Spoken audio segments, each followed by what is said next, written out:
ইঁদুর ও ব্যাঙের গল্প। এক পুকুরের এক ব্যাঙের সঙ্গে মাঠের এক ইঁদুরের খুব ভাব ছিল। তারা একসঙ্গে গল্প করতে করতে খাবার খুঁজে বেড়াতো। দুজনের যেন এক প্রাণ এক আত্মা।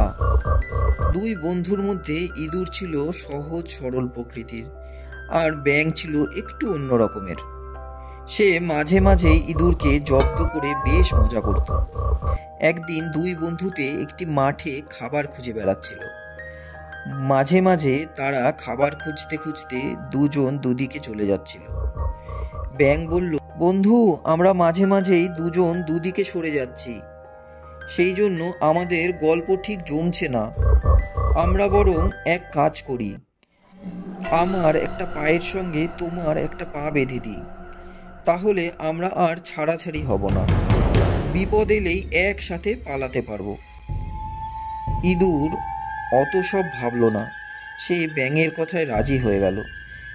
ব্যাঙের পায়ের সঙ্গে নিজের পা বেঁধে দিয়ে আবার চলতে থাকলো। কিছু দূর গিয়ে তারা একটি পুকুরের কাছে এসে পৌঁছলো। পুকুরের জল দেখে ব্যাঙের ভারী আহ্লাদ হলো।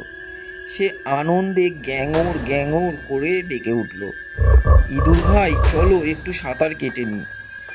এই বলে ব্যাঙ ঝপাং করে লাফিয়ে পড়লো পুকুরের জলে। ইঁদুর বেচারা আর কি করে, পা বাঁধা অবস্থায় সেও ব্যাঙের সঙ্গে সঙ্গে জলে পড়ে হাবুডুবু খেতে লাগলো। ব্যাঙ মনের আনন্দে সাঁতার কাটছিল আর ইঁদুরের করুণ অবস্থা দেখে মজা পাচ্ছিল।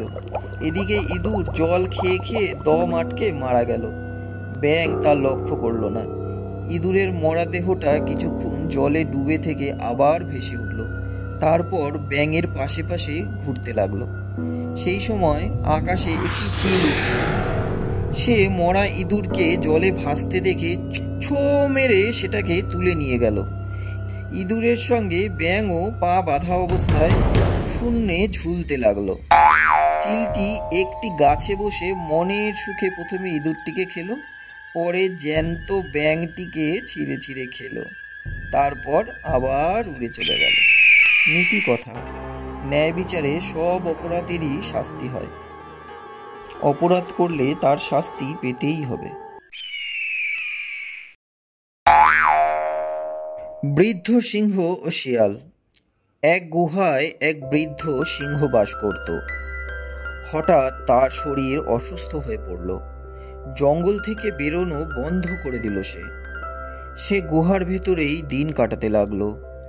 পশুরা সবাই এসে তার খবর নিয়ে যেত।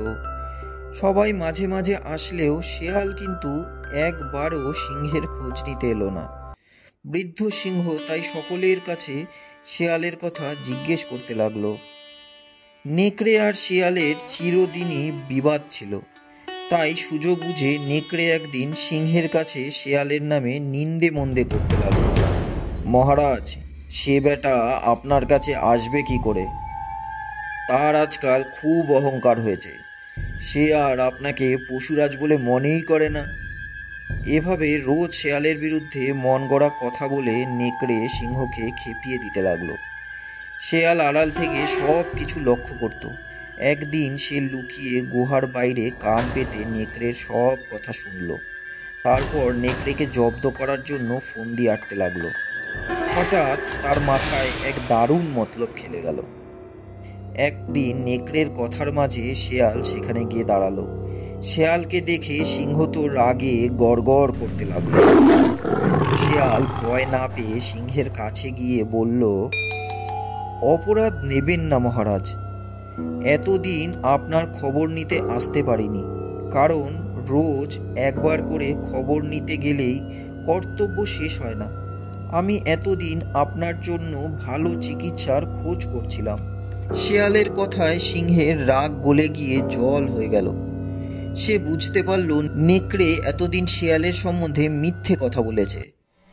সিংহ নরম গলায় বলল, আমি জানি শেয়াল পণ্ডিত, তুমি আমার মান্য করো। তুমি এতদিন ঠিক কাজই করেছ, তা ভালো। চিকিৎসকের সন্ধান পেলে কি? শেয়াল বলল, হ্যাঁ মহারাজ, আপনার সুস্থ হওয়ার ওষুধ আমি জেনে এসেছি। সিংহ ব্যস্ত হয়ে বলল, তাই নাকি? তা ওষুধটা কি? শিয়াল বলল, মহারাজ, প্রথমে একটা নেকড়ে মারতে হবে, তারপর তার পেটে আপনার মাথাটা কিছুক্ষণ ঢুকিয়ে রাখলেই আপনি আবার আগের মতো সুস্থ হয়ে উঠবেন। শিয়ালের কথা শেষ হতে না হতেই সিংহ মিথ্যেবাদী নেকড়েটার উপর ঝাঁপিয়ে পড়ল। নীতি কথা: কারো বিরুদ্ধে ষড়যন্ত্র করলে বা মিথ্যে কথা বললে তার ফল ভোগ করতেই হবে, আর সে ফল কখনোই ভালো হয় না।